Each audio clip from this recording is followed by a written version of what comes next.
and welcome to Verdict 2015, where we get you all the latest news and updates on Bihar polls and also analysis from our team of experts. Let us begin with the election headlines. Prime Minister back in action in the Bihar election campaign to hold a rally in Banka today. Election Commission notice to Lalu Yadav and Sushil Modi after FIRs against two over various comments during election campaign. BJP presents its vision document for Bihar, says the centre will stand behind the state to realize its promises.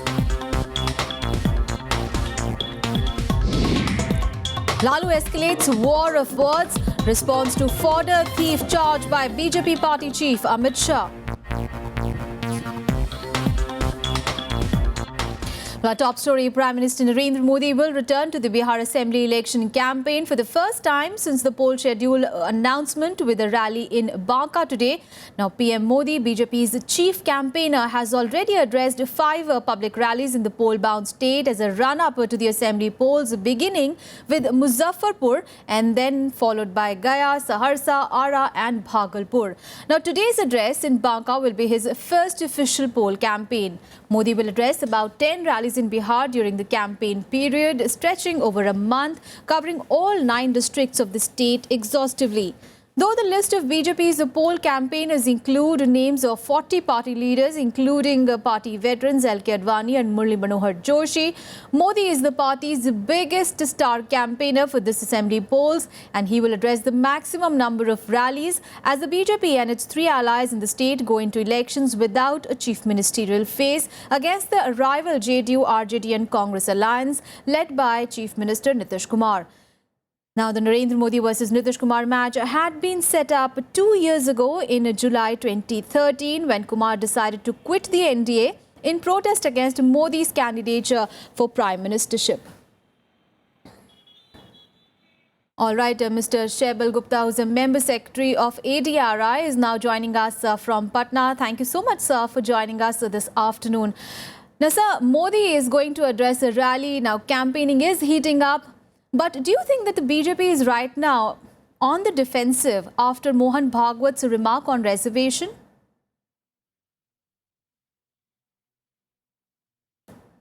I think during the election campaign, Mr. Mohan Bhagwat's assertion to revisit on the positive discrimination has not gone well with a huge social justice constituency in Bihar. And when Lalu Prasad is trying to give a spin to the election on the basis of the forward and backward, in that backdrop, I think his assertion to revisit on the positive discrimination has not gone down well in the context of Bihar.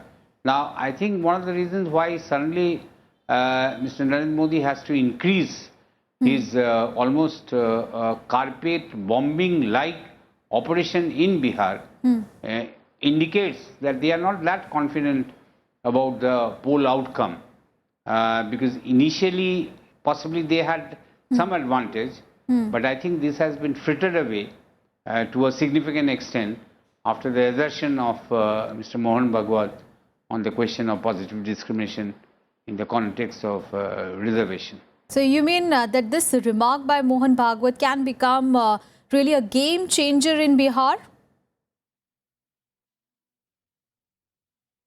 Can you repeat it, please? I just couldn't follow. Mr. Gupta, I'm saying that then can we say really that the remark by Mr. Mohan Bhagwat is actually is going to become a game changer in Bihar? It is premature to say at this stage. But certainly, it is disadvantage for BJP in the context of electoral poll. One has to understand that in the context of Bihar, there is only 2 identities because there has never been a multi-caste social movement. Either it is the caste identity or a national identity. Secondly, in the absence of a corporate organization, it is only the possibility of employment is only there in the government sector. Now, in this backdrop, if somebody is saying to revisit on the question of positive discrimination, that is not a very popular poll message.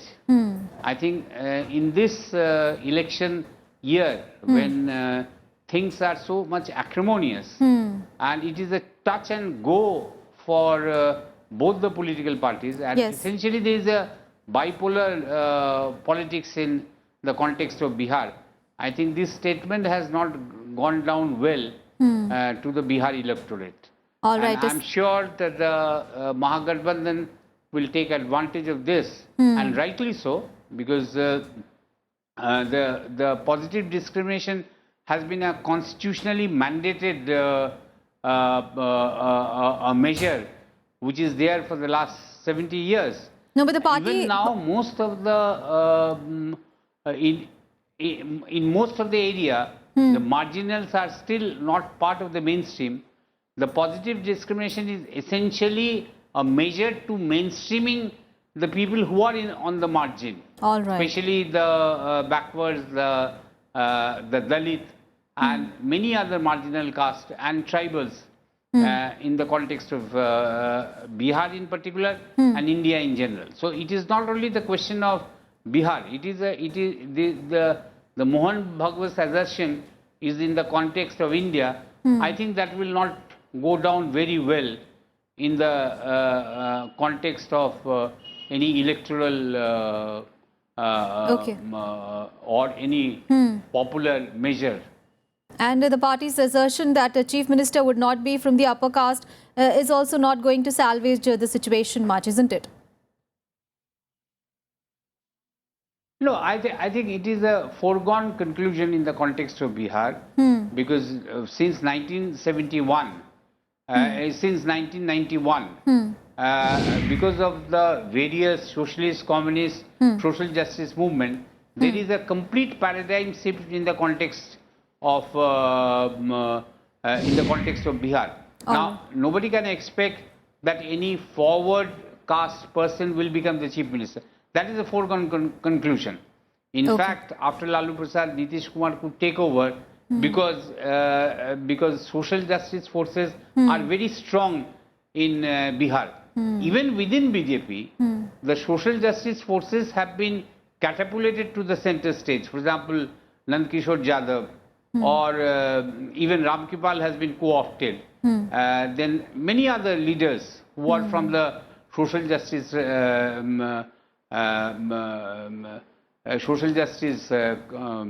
rank, they have been given important position. For example, Maji has been co-opted in the BJP. Right. This was primarily done that in the electoral politics, the social justice and the marginal forces are much bigger.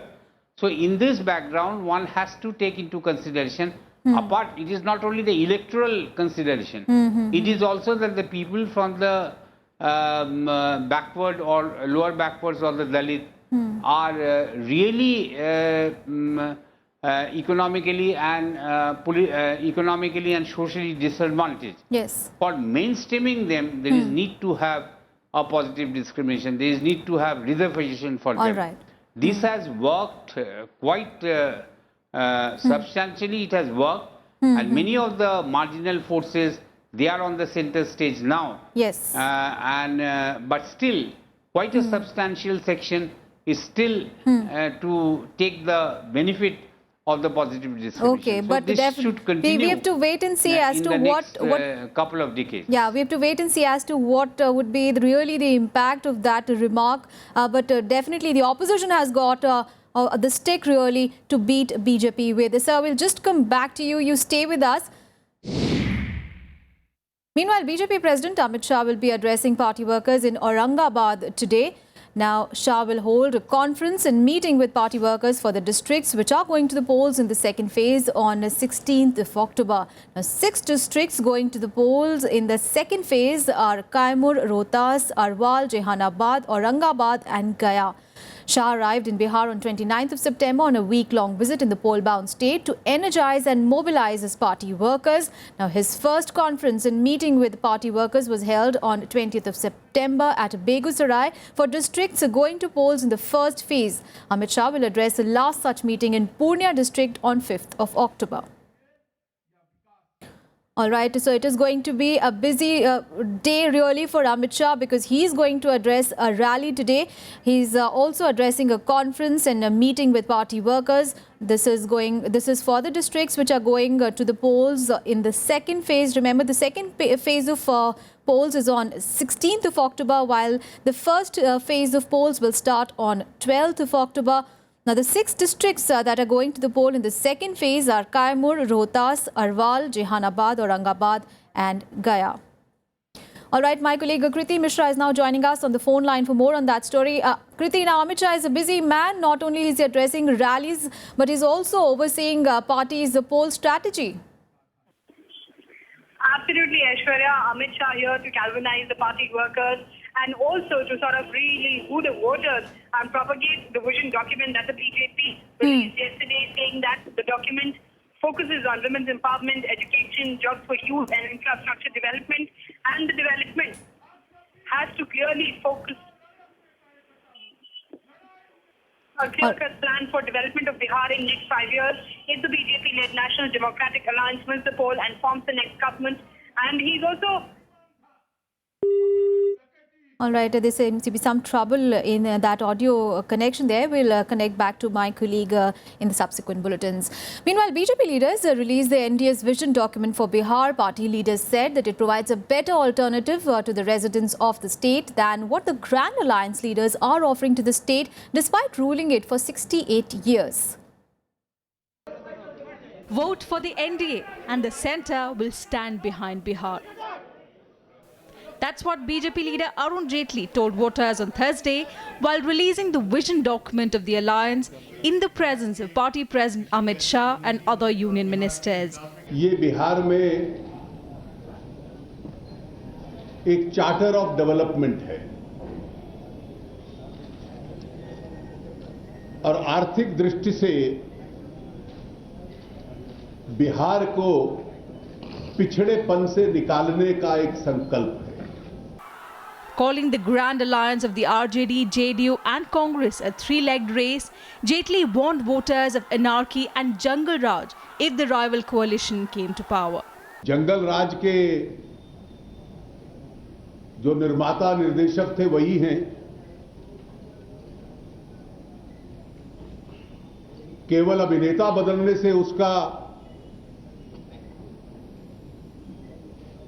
उस शासन का, उस गठबंधन का चरित्र बदलने वाला नहीं है. Jaitley called the Grand Alliance a contradictory coalition where followers of differing thoughts and ideologies were coming together for political gains. BJP leaders hailed the vision document, claiming that the party won the last 3 polls on the promise of freeing the state from jungle raj and had done nothing for the state. हमारी 11 राज्यों में सरकारें हैं. हर राज्य में बेहतर शासन प्रशासन दिया है. तो हमारे बीजेपी शासित राज्यों में जो बेहतर काम हुए हैं उसके आधार पर हम लोगों ने एक विजन डॉक्यूमेंट बनाया है और बिहार की परिस्थितियों को में उसको ढालकर, जिससे बिहार के अंदर गरीबी बहुत ज्यादा है. NDA's rivals dismissed the vision document, calling it an attempt to mislead the public in Bihar while diverting attention from its real objectives. उस दस्तावेज में वादों की बौछार होगी और चुनाव के बाद अगर उन वादों को कार्यान्वित करने की बात उठे तो जुमलों की भी बौछार होगी. सबसे पहले तो मैं मानता हूं कि ये हास्यास्पद है. जिस दल के पास, जिस विचारधारा के पास कोई विजन ना हो, वो विजन डॉक्यूमेंट लेके आए. हम तो उनका विजन जानते हैं. The NDA's document focuses on education, jobs for youth, women empowerment and infrastructure development. Chief Minister Nitish Kumar's vision document, released a few days ago, has a 7-point agenda that includes free Wi-Fi in colleges, a student credit card scheme for loans to pursue education, and an unemployment allowance. Bureau Report, Rajya Sabha TV. All right, let's go back to the expert on the show, Mr. Gupta. Now, Mr. Gupta, BJP released its vision document yesterday. How would you rate this vision document vis-a-vis the vision document that Mahagathbandhan had released? You see, if you compare the vision document between NDA and Mahagathbandhan, essentially these are certain agenda-driven related to various aspects. Now, one cannot really essentially distinguish between the two vision document because the NDA is trying to steal the thunder of the Mahagathbandhan's vision document on many sectors. So I don't have to comment on that. But essentially, when a vision document of a state of Bihar is made, one has to essentially see whether this document is enabling document for the state. For example, there is no mention about how much irrigation facilities is going to be provided to Bihar, because that is a very crucial thing. How the flood control is going to be taken up, that is not there in the vision document. Okay. Now, Bihar being part of Old Bengal presidency, where permanent settlement and Jamindari was introduced. Now, even though the permanent settlement Jamindari was abolished, there has not been any fundamental intervention as far as land reform is concerned. Now, land reform is not related to only surplus distribution. It is related to updating of land records. It relates to consolidation of holding. It relates to indicate the rights of the sharecroppers, because if sharecroppers are officially listed, they can take loan from the bank and automatically the production and productivity will increase. In Bengal, for example, by giving right to the sharecroppers, 4 to 5% agricultural productivity increase. Now, these are the enabling strategy for the development of a state. Any state, the edifice of development cannot be worked out without a proper methodology of land reform. Okay. I'm not mentioning only the distribution of the surplus land. Even if that land is not there, one has to work out all these things. Third point in the context of Bihar, what is the backward strategy or backward linkages as far as education is concerned for building a knowledge society? At one end, Mr. Modi is going to some of the best organizations in USA to have a link with India. For example, as far as the knowledge industry is concerned. At the other end, in the context of Bihar, one has to work out the backward linkages of education. There is no mention, there is no detailed strategy how the backward linkages of education, school education, primary education, that is to be taken into consideration. In Bihar already, the NDA, when India was in governance, there was a proposal of a common school system. Right. That has not yet been implemented. Right. Or even earlier, the D. Bandyopadhyay committee report on land reform has not yet been implemented. We expected NDA to co-opt both the things, because until unless you work out land reform, until unless you emphasize the public education system, that is the critical to build the entire edifice, not only of development, of a knowledge society as well. Right. If you go to any of the Western country, the entire edifice is built on the public education system. Right. So there are a number of promises, but there are no concrete proposals. Thank you so much, sir, for joining us in this show and sharing your perspective on that story. Let's move on in the bulletin now. Well, the Election Commission on Thursday issued notices to RJD President Lalu Prasad and senior BJP leader Sushil Kumar Modi in connection with the FIRs registered against them for violation of the poll code. Now, an FIR has been lodged on Monday against the former Deputy Chief Minister of Bihar for allegedly inducing voters by promising them coloured televisions to Dalits and Mahadalits, laptops to students and also money to buy dhoti saris to the poor. Remember, Sushil Modi had allegedly made these promises on Monday during an address to an election meeting in favor of a BJP candidate Anand Bhushan Pandey. An FIR was also lodged against RJD President Lalu Prasad last Tuesday for making allegedly casteist remark which the Election Commission found to be violative of election laws. Now, launching his campaign from Raghopur in favor of his younger son Tejasvi Yadav, the RJD Supremo had described the assembly election as a direct fight between the backward castes and forward castes. And he also gave a call to Yadavs and other backward castes to rally behind the alliance to defeat the BJP-led NDA.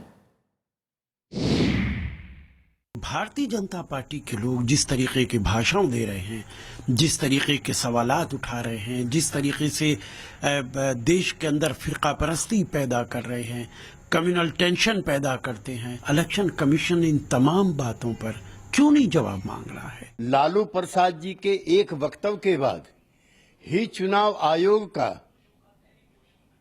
उनको notice आ गया जांच का। ये तो सरासर बेइंसाफी है, एक तरफा निर्णय है। And in verdict 2015, we'll take a very short break. We'll be back with more election news. Stay with us.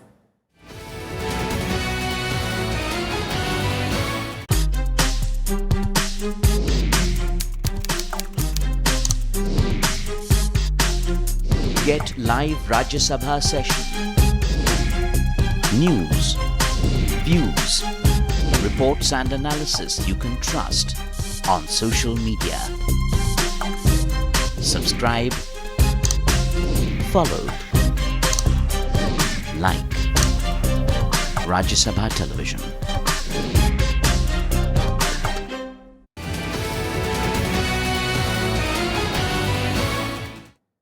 Welcome back, and let's now take a look at what else is happening through the state in Polpuri. Union Home Minister Rajnath Singh addressed a rally in Jamui today. Jamui Assembly seat will go to polls in the first phase of the 5-phased Assembly elections. The polling of votes will take place on 12th of October.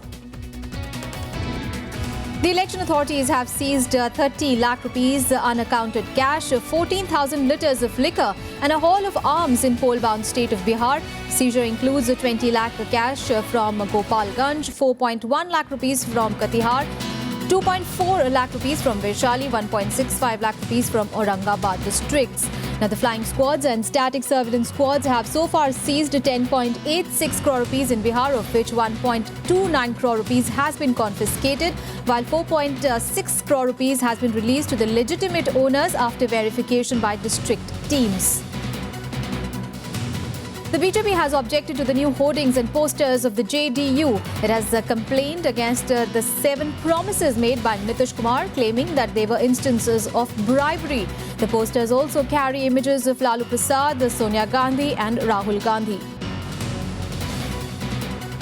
Anil Kumar Sadhu, the son-in-law of LJP chief Ram Vilas Paswan, seems to have withdrawn his rebellion over being denied a party ticket. He apologized to Paswan. Sadhu had accused Paswan of selling tickets to the highest bidders and threatened to field his own candidates from the Dalit Sena to spite his in-laws. The nominations have started for the third phase of elections. Party candidates were seen collecting information about election procedures in Patna. Heavy security is seen in the city. The last date for the nomination is 8th of October. Now, time now to get you all the voices from the election trail, reactions from various parties, each targeting its political opponent.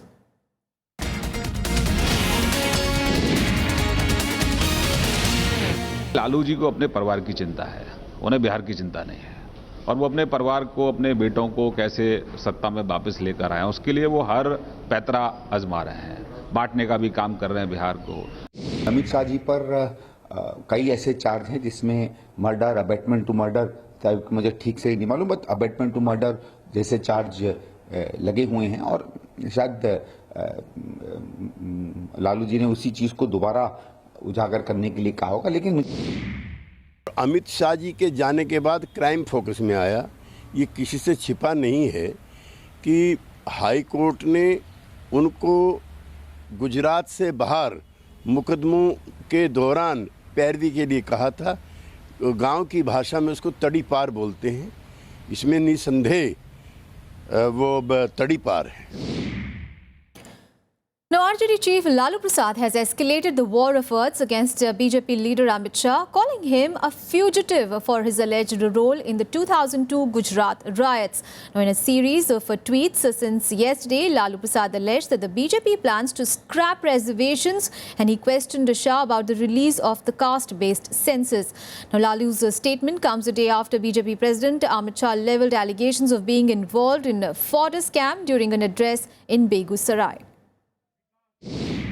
हम जानना चाहते हैं अमित शाह से और भाजपा से और प्रधानमंत्री से कि अमित शाह गुजरात के दंगों के समय में कौन कौन धाराओं में किस किस दफा में ये गिरफ्तार हुए थे और इन पर मुकदमे चले थे। वहां नीतीश कुमार की सरकार, लालू की सरकार नहीं थी, भाजपा की ही सरकार थी। Now, caste is a crucial factor in elections in Bihar. Now, Rajya Sabha spoke to Lalu Prasad's younger son and RJD leader Tejasvi Yadav on his point of view on caste-based politics. जाति जो है वो सच्चाई है, और जो जाति है ये हमने और लालू जी ने और हमारी पार्टी ने नहीं बनाया। ये कब से चला आ रहा है। जो भी दोषी हैं उन पे हम बात करते हैं गरीबों की। आप देखते होंगे जो अंतिम पैदान पे जो समाज खड़ा है, आखिर ये कौन सा परिवार है जो भीख मांग के बसर करता है, अपनी जिंदगी गुजारने का काम करता है? कौन सा परिवार है, कौन सा समाज है जो मजदूरी करने का काम करता है? कितने ऐसे लाख परिवार हैं जो एक कमरे में रहने का काम करते हैं? हर तीसरा परिवार भूमिहीन है। हम गरीबों की बात करते हैं। Now, Bihar's Lakhisarai Vidhan Sabha constituency that goes to polls in the first phase is said to be among the most backward regions of the state, a victim of repeated flooding by tributaries of the Ganga. Now, once a flourishing area known for its rich output of rabi crops and pulses, Lakhisarai has lagged behind with the development schemes held up due to political inaction and bureaucratic red tape.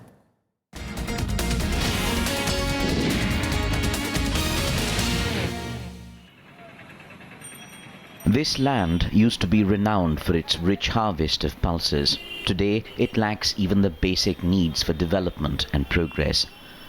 The biggest banes the fields of Lakhisarai face today is repeated flooding, a factor that has pulled down output drastically. The Ganges and its tributary, the Har frequently flood their banks here, but little has been done either to check the flooding or to enable quick drainage. Seeding and ploughing is rendered virtually impossible, and instead of the crop, wild grass and weeds grow unchecked. The once prosperous farmer now lives in penury. समय पर पानी नहीं आता है, अगर पानी आ जाता है तो समय पर निकलता है नहीं, इसके वजह से झाड़ जंगल हो जाता है। In 2006, the Ministry of Panchayati Raj had ranked Lakhisarai among 250 of the country's most backward districts. The state government has come out with elaborate plans to correct the flooding problem. Among them, satellite surveys, agricultural maps, and a 4,200 crore rupee canal development project. Experts say output could double if these schemes are actually put in place. पानी निकासी अगर समय पे हो गया तो जोत बाग किसान कर पाएंगे हम लोग अच्छी तरह से, लेकिन विगत कई वर्षों से या कहें कि मतलब बहुत ही किसी सरकार ने वो ध्यान नहीं दिया। Election time brings with it a fresh wave of promises of corrective action to bring Lakhisarai back on the path to progress. Lakhisarai goes to polls in the first phase on the 12th of October. The main contest here is to be between sitting MLA Vijay Kumar Sinha of the BJP and Ramanand Mandal of the Janata Dal United. विकास होगा, दलहन हड़ताल क्षेत्र डूब जाता है, बाढ़ आने की पारी की स्थिति होता है, ऐसा है, वो प्रत्येक साल बहुत दिन से डूबते हैं, लेकिन उसका व्यवस्था ऑलरेडी हो चुका है, कृषि में बन चुका है, और अगले बार जो सरकार बनेगी उसमें आप स्वयं आकर देख लीजिएगा। माननीय नीतीश कुमार जी इसी क्षेत्र से पदयात्रा का शुरुआत किए थे कि टाल योजना लागू किया जाए, लेकिन मुख्यमंत्री बनने के बाद जिस समस्याओं को लेकर के इस स्तर तक वो पहुंचे थे, उन समस्याओं को भूल गए। Cultivation of pulses and rabi crops is Lakhisarai's backbone, also once its pride and glory. But that aura has faded down the years, on the verge of dying out completely. Ripples of just that have been felt in rising prices of pulses around the country. Lakhisarai calls out desperately for a breath of revival. Bureau Report, Rajya Sabha Television. Well, that is all in this edition of Verdict 2015. Do watch our evening election bulletin at 6:30 p.m. But that's all from the election team at the moment. Thanks for your time.